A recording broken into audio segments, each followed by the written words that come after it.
ডিম খেতে কম বেশি তোমরা সকলেই ভালোবাসো, আর তাছাড়া যদি অমলেট হয় তাহলে কোনো কথাই হয় না। তবে আজ আমি একটু নতুন পদ্ধতিতে অমলেট বানাবো। তোমরা কে কে এই অমলেট খেয়েছো অবশ্যই জানিও। যার জন্য পেঁয়াজ কেটে নিয়েছি, টমেটো কেটে নিয়েছি, আর কাঁচা লঙ্কা কেটে নিয়েছি, সঙ্গে অন্যান্য মশলাও যোগ করব। কিভাবে অমলেটটা বানাচ্ছি দেখো।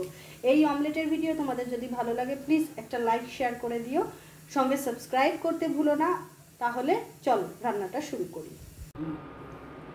প্রথমে আমি ডিমগুলোকে ফাটিয়ে নিচ্ছি।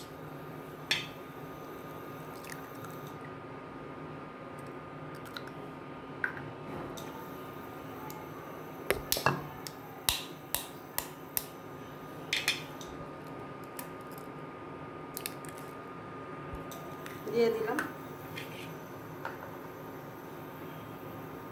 যে টমেটো পেঁয়াজটা কেটেছিলাম সব দিয়ে দিচ্ছি। এরপরেই হচ্ছে আসল টুইস্ট। এবার আমি দিয়ে দিচ্ছি নুন।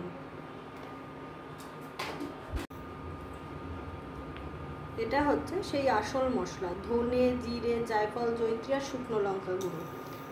আর এটা কিন্তু আমার চ্যানেলেও দেওয়া রয়েছে, এই মশলাটা তোমরা ব্যবহার করতে পারো। এবার ব্যবহার করছি একটু গোলমরিচ গুঁড়ো, এটা চাইলে তোমরা না দিলেও পারো।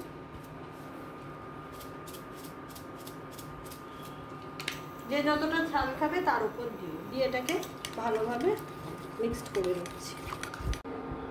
এবার আমি একটা কড়াই বসিয়ে নিয়েছি, কড়াইটাকে ভালো করে গরম করে নেবে। কড়াই আমার গরম হয়ে গেছে, এবার তেল দেব। এবার দিয়ে দিচ্ছি সর্ষের তেল। তেল আমার গরম হয়ে গেছে, এবার এই ডিমটা দিয়ে দিচ্ছি।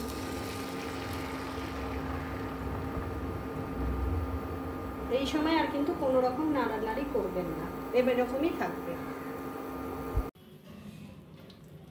দেখুন একটা পিঠ কিন্তু ভালোভাবে ভাজা হয়ে গেছে, এবার আমি উল্টে নেব।